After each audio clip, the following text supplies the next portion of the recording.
Hello my dear friends, I am welcoming you all in my channel knowledge to educate. तो आज हम एक नया टॉपिक पढ़ेंगे जो कि पैथोलॉजी की टॉपिक है, जिसका नाम थ्रोम्बोसिस है। थ्रोम्बोसिस आज हम स्टार्ट करेंगे और शुरू से लास्ट तक पढ़ेंगे। आप लास्ट तक बने रहें तो ही आपको क्लियर समझ में आएगी और अच्छे से समझ में आएगी, कंसेप्ट क्लियर हो जाएगी आपकी। तो पार्ट 1 मैंने पढ़ा रखा है जिसमें हीमोस्टेसिस बताया है, और हीमोस्टेसिस देखें और जो देख लिए हैं तो थ्रोम्बोसिस स्टार्ट करें। हीमोस्टेसिस पार्ट 1 में मैंने समझाया है जो कि इम्पोर्टेंट है। हीमोस्टेसिस समझेंगे तो ही थ्रोम्बोसिस समझ में आएगी, और थ्रोम्बोसिस समझेंगे तो ही एम्बोलिज्म समझ में आएगी। तो आप कोशिश करें कि पहले हीमोस्टेसिस पढ़ें फिर थ्रोम्बोसिस पढ़ें। आप अगर ये थोड़ा सा भी आपको पता है हीमोस्टेसिस के बारे में तो आप थ्रोम्बोसिस देख सकते हैं, आपको क्लियर समझ में आएगी, और उससे मैं बीच में थोड़ा समझा भी दूंगा आपको। ठीक है, तो चलिए पैथोलॉजी के हम अपनी नई टॉपिक को स्टार्ट करते हैं, थ्रोम्बोसिस को, और इसको अच्छे से पढ़ते हैं। तो थ्रोम्बोसिस थ्रोम्बोसिस क्या है? Sorry, thrombosis is the formation of blood clot या solid mass inside a blood vessel or heart from constituents of flowing blood। Thrombosis क्या है? ब्लड क्लॉट का फॉर्मेशन होना।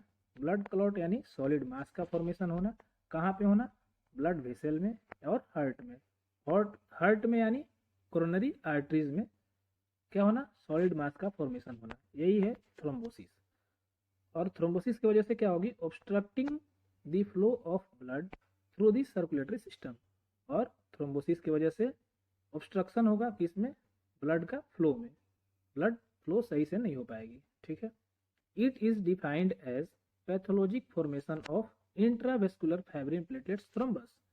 और ये क्या है? पैथोलॉजिक फॉर्मेशन है, यानी डिजीज कॉजिंग है, जिसकी वजह से हमें थ्रोम्बोसिस डिजीज होगी। क्या है ये? पैथोलॉजिक फॉर्मेशन है। क्या फॉर्मेशन होगी? सॉलिड मास। कहाँ पे होगी? ब्लड वेसल में, जो कि किस चीज़ की बनी होती है? फाइब्रिन और प्लेटलेट्स का। ठीक है, आप ये देखें, हमारी नॉर्मल ब्लड फ्लो जो है किसमें? ब्लड वेसल में। हमारा यहाँ पे एक वेन का एग्जाम्पल है। वेन में क्या हो रही है? ये ब्लड फ्लो हो रही है। ठीक, नॉर्मल ब्लड फ्लो है। यदि थ्रोम्बस फॉर्म हो जाए तो यहाँ पे ये थ्रोम्बस बना, मास बना, जो कि ब्लड की फ्लो को ऑब्स्ट्रक्ट करेगा, यानी फ्लो सर्कुलेशन सही से नहीं हो पाएगी। ये है हमारा थ्रोम्बस। तो सॉलिड मास का बनना थ्रोम्बस, और इस बनने की फिनोमिनन को, प्रोसेस को क्या बोलते हैं? थ्रोम्बोसिस। तो आप देख सकते हैं नॉर्मल ब्लड फ्लो हमारी कैसी है, और थ्रोम्बस बनने की वजह से ऑब्स्ट्रक्शन हो रही है, ब्लड फ्लो सही से नहीं हो पा रही।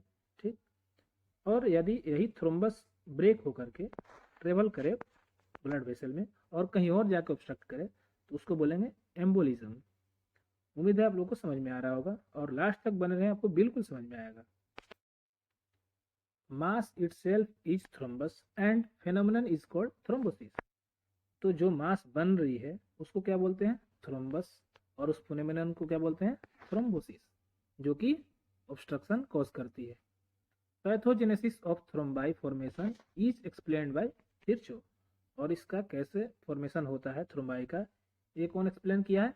विर्चो ने। विर्चो एक साइंटिस्ट है जो कि 3 रीजन दिए हैं थ्रोम्बोसिस का फॉर्मेशन का, क्यों फॉर्म होती है, थ्रोम्बस क्यों बनता है हमारे ब्लड वेसल में। इसके 3 रीजन दिया है किन्होंने? विर्चो ने। इसलिए उसका नाम पड़ा है विर्चो ट्रायड। ट्रायड मतलब 3। तो विर्चो ट्रायड पढ़ने से पहले मैं आप लोग को एक बार हीमोस्टेसिस और थ्रोम्बोसिस समझा दूं। ठीक है, हीमोस्टेसिस क्या थी? मैंने आप लोगों को लेक्चर दे रखा है पार्ट 1, आप थ्रोम्बोसिस का पार्ट 1 देख सकते हैं, वहाँ पे समझ में आएगा। और अभी मैं थोड़ा सा आपको समझा दे रहा बस नॉर्मल, ताकि ये टॉपिक आपको समझ में आ जाए सही से। मान लो हमें कहीं कट लगती है, थोड़ा सा भी कहीं कट लगी, हमें इंजरी हुई।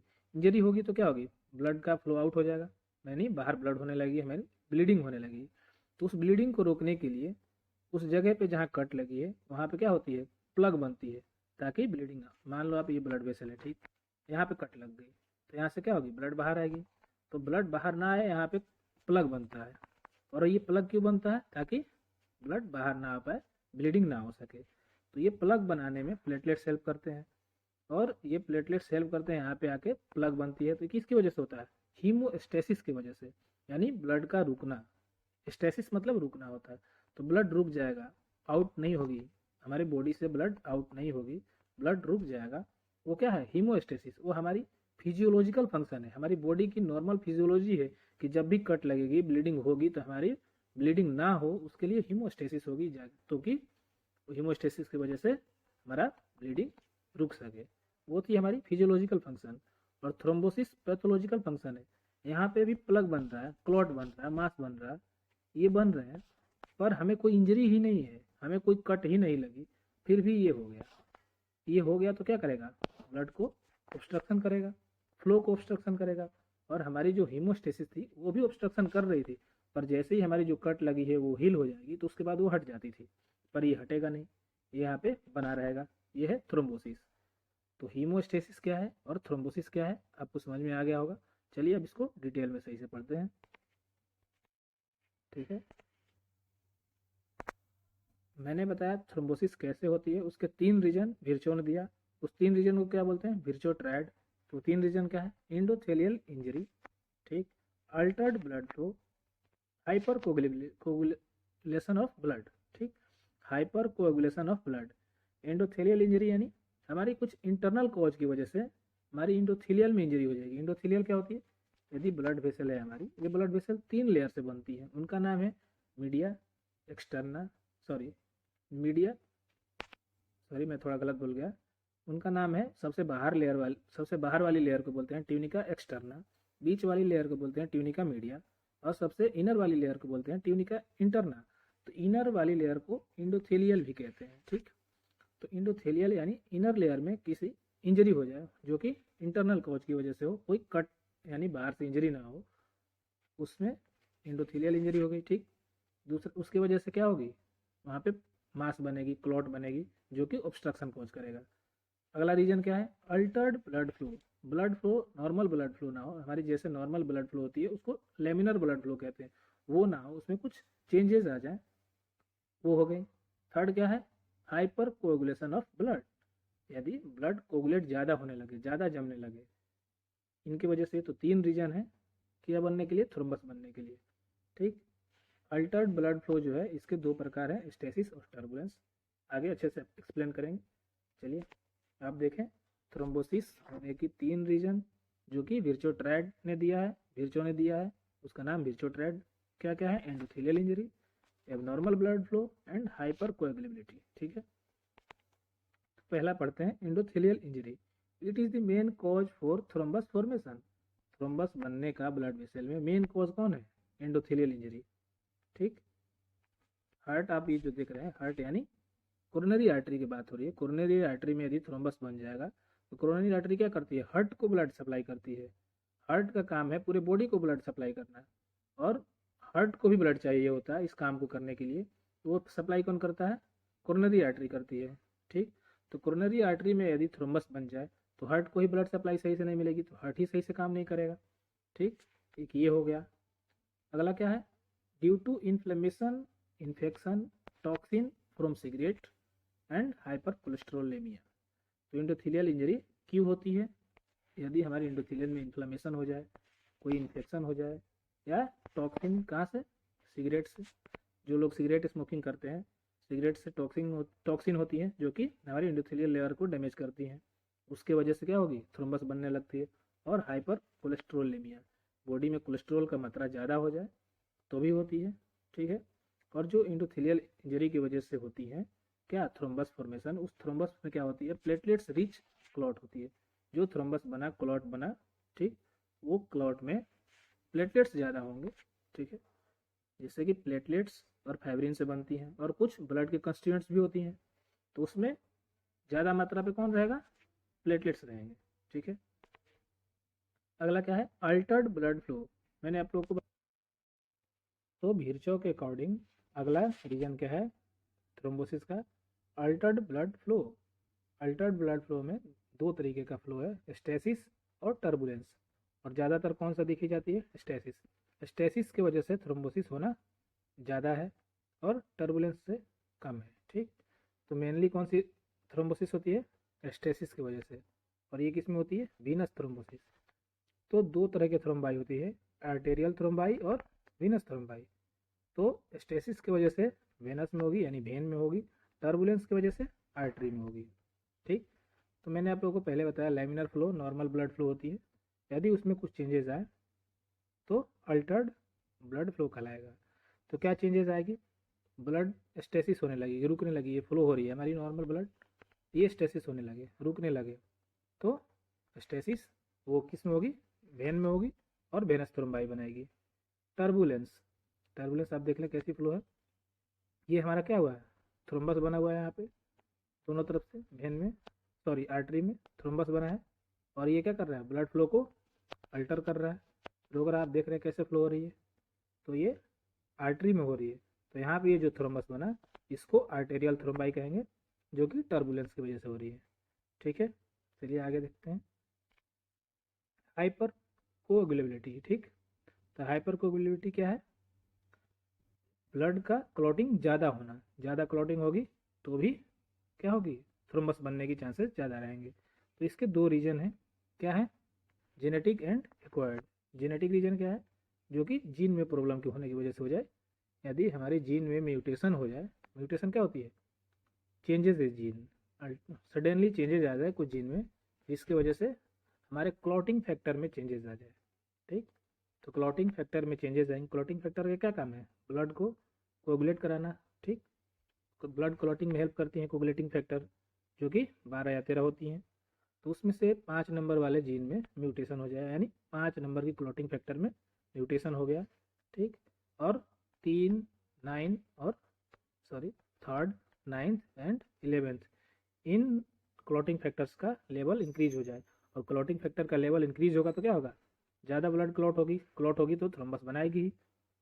ठीक है, एक्वायर्ड, एक्वायर्ड में क्या है, प्रोलॉन्ग्ड बेड रेस्ट, यदि लंबे समय से कोई बेड रेस्ट पे है तो उसमें भी थ्रोम्बस बनने की चांसेस है, और डिसेमिनेटेड कैंसर की वजह से भी हो सकता है, और डिसेमिनेटेड इंट्रावेस्कुलर कोगुलेशन की वजह से भी। ठीक, और अगला क्या है, ओरल कॉन्ट्रासेप्टिव्स। कॉन्ट्रासेप्टिव्स क्या होती हैं, जो कि बर्थ कंट्रोल में हेल्प करती हैं, मेडिसिन हैं जो फीमेल्स लेती हैं ताकि बर्थ में गैप हो सके। एक बेबी हुआ, अगर किसी को बेबी हुआ, वो चाह रहा है कि अगला बेबी मुझे 2 साल बाद या 3 साल बाद, मैंने गैप लेना चाह रहा है कि कुछ गैप के बाद बेबी हो, तो कॉन्ट्रासेप्टिव्स लेते हैं, उनकी वजह से भी होती है।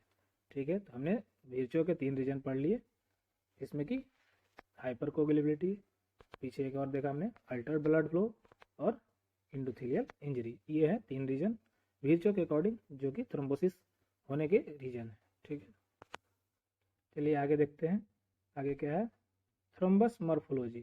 तो हमने पढ़ा 2 प्रकार के थ्रोम्बस, आर्टेरियल थ्रोम्बस और वेनस थ्रोम्बस। आर्टेरियल थ्रोम्बस जो आर्टरीज में हो, और वेनस जो वेन में हो। तो इनके मॉर्फोलॉजी क्या है, कैसे दिखते हैं, वो पढ़ते हैं, क्यों कैसे होते हैं।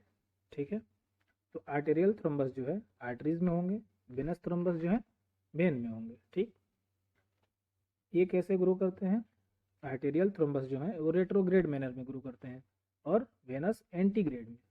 अब ये रेट्रोग्रेड और एंटीग्रेड क्या होती है, समझते हैं। ये ब्लड वेसल है हमारी, दी ब्लड वेसल में हमारा ब्लड का सर्कुलेशन ऐसा है, ब्लड फ्लो इस डायरेक्शन में हो रही है, और यहाँ पे हमारा थ्रोम्बस बना। ठीक, और ये थ्रोम्बस धीरे धीरे और बढ़ते चला जाएगा, तो बढ़ते जाएगा तो अगर ये इधर की ओर बढ़ा, ठीक, ब्लड की फ्लो इधर है, थ्रोम्बस हमारा इधर बढ़ रहा है। ठीक, तो ये क्या है, रेट्रोग्रेड है, यानी फ्लो के डायरेक्शन के अपोजिट में थ्रोम्बस बनते चले जाना, ये रेट्रोग्रेड मैनर है, जो कि आर्टरीज में होती है। यदि यही ब्लड वेसल में हमारा जो थ्रोम्बस है, ब्लड फ्लो इधर की ओर है और थ्रोम्बस भी इधर की ओर और बढ़ते चला जाए, तो ये होगा एंटीग्रेड। ठीक, तो वेन्स में एंटीग्रेड होते हैं, और आर्टरीज में रेट्रोग्रेड होते हैं। ठीक है, और ये कैसे होंगे, टर्बुलेंस की वजह से होंगे, और ये स्टेसिस की वजह से। तो आर्टरीज में टर्बुलेंस की वजह से होती है थ्रोम्बस, और वेन्स में स्टेसिस की वजह से। ठीक, आर्टरी वाले जो थ्रोम्बस होते हैं वो पेल या वाइट दिखेंगे, और वेन में जो होंगे रेड या डार्क दिखेंगे। क्यों ऐसा दिखेंगे, आप लोगों को आगे समझाऊंगा। और आर्टरीज में लाइन्स ऑफ जहान मिलेंगे, और वेन्स में नहीं मिलेंगे। लाइन्स ऑफ जहान क्या होती है, आप याद कर लें अच्छे से, वो भी आगे समझाऊंगा ये क्या होते हैं। आर्टेरियल थ्रोम्बाई जो हैं अच्छे से अटैच होते हैं वेसल के वाल में, यानी एंडोथेलियल लेयर पे अच्छे से अटैच्ड होते हैं आर्टेरियल थ्रोम्बस, पर जो वेन में होते हैं वो लूजली अटैच्ड होते हैं। तो जो लूजली अटैच्ड हैं वो क्या होंगे, वहाँ से डीअटैच हो जाएंगे, या ठीक वहाँ से डीअटैच जल्दी हो जाएंगे। लूजली अटैच हैं तो डीअटैच जल्दी होंगे ही ना, तो जल्दी डीअटैच होंगे तो वो फ्लो के साथ आगे बढ़ जाएंगे, जो कि एम्बोलिज्म के कारण बनेंगे। जाके कहीं और ऑब्स्ट्रक्शन करेंगे तो उसको एम्बोलिज्म कहेंगे। और ये थोड़े ज़्यादा अच्छे से अटैच होते हैं तो जल्दी इनका डीअटैचमेंट नहीं हो पाता है, ठीक है। तो यदि आर्टरीज में डीअटैचमेंट की वजह से थ्रोम्बस का डीअटैचमेंट की वजह से यदि एम्बोलिज्म होती है, एम्बोलिज्म की वजह से क्या क्या इफेक्ट होगी, इन्फेक्शन हो जाएगी किसकी, लोअर एक्सट्रीमिटीज़ का, ब्रेन का, किडनी का और स्प्लीन का। वेनस में क्या होगी, यदि वेनस के थ्रोम्बस की वजह से जो एम्बोलिज्म हुई उससे क्या होगी, पल्मोनरी एम्बोलिज्म होगी, ठीक है। आगे देखते हैं मैकेनिज्म क्या है। मैकेनिज्म ये किसकी वजह से होती है आर्टेरियल थ्रोम्बोसिस, ये होती है एंडोथेलियल सेल इंजरी की, ठीक। एंडोथेलियल सेल में इंजरी होगी उसकी वजह से होगी, और क्यों होती है, क्योंकि हाई सीयर होती है। हाई सीयर यानी हाई फ्लो, आर्टरीज में हमारी ब्लड की फ्लो तेज होती है, उसकी वजह से एंडोथेलियल में इंजरी होगी, और इंजरी की वजह से थ्रोम्बस फॉर्मेशन होगा। वेन में क्या होती है, ब्लड का फ्लो लो होती है, लो सीयर होती है, और इसके वजह से क्या होगी, स्टेसिस और हाइपर कोगुलेबिलिटी, और इनकी वजह से थ्रोम्बस बनेगा, ठीक। लोकेशन क्या है आप देख लें, एओर्टा में, सेरेब्रल आर्टरीज, कोरोनरी आर्टरीज, ठीक, लेफ्ट चैम्बर, ठीक। आप अच्छे से इसको पढ़ लें। और ये क्यों होगी, टर्बुलेंट फ्लो की वजह से होगी। और इसमें वीनस साइनोसॉइड, वॉल्स, ठीक, डीप वेन्स, मैंने एग्जांपल भी आप लोग को दिखाया था फोटो में, सॉरी इमेज फोटो उसमें, ठीक है। तो वेनस थ्रोम्बोसिस कहाँ पे होगी ये आपने देख लिया, आर्टेरियल थ्रोम्बोसिस कहाँ पे होगी वो भी देख लिया। कंपोजिशन, कंपोजिशन में क्या है, प्लेटलेट्स जो हैं ज़्यादा होती हैं फाइब्रिन के कंपेरिजन में, किस में, आर्टेरियल थ्रोम्बोसिस में, और वेनस थ्रोम्बोसिस में फिब्रिन ज़्यादा होती है और प्लेटलेट्स कम होते हैं। तो प्लेटलेट्स ज़्यादा होने की वजह से ये वाइट दिखती है, और फिब्रिन ज़्यादा होने की वजह से ये डार्क दिखती है, रेड दिखती है। मैंने आप लोगों को बोला था कि आगे रीजन बताऊंगा, ये रीजन। और इसका ट्रीटमेंट क्या है, यहाँ पे एस्पिरिन देंगे और यहाँ पे हिपेरिन देंगे, दोनों दोनों के दोनों एंटी कोगुलेंट हैं जो कि कोगुलेशन को रोकेंगे, ठीक है।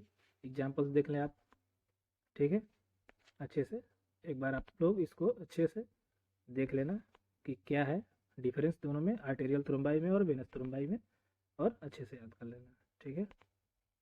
लाइन्स ऑफ जहान, मैंने आप लोग को बताया था आर्टरी वाले में लाइन्स ऑफ जहान प्रेजेंट होते हैं और वेन में नहीं होते हैं। तो लाइन्स ऑफ जहान क्या है, alternating pail pink and red lamination. तो आप ये देख पा रहे हैं पिंक और रेड का जो लेमिनेशन है यही लाइन्स ऑफ जहान है।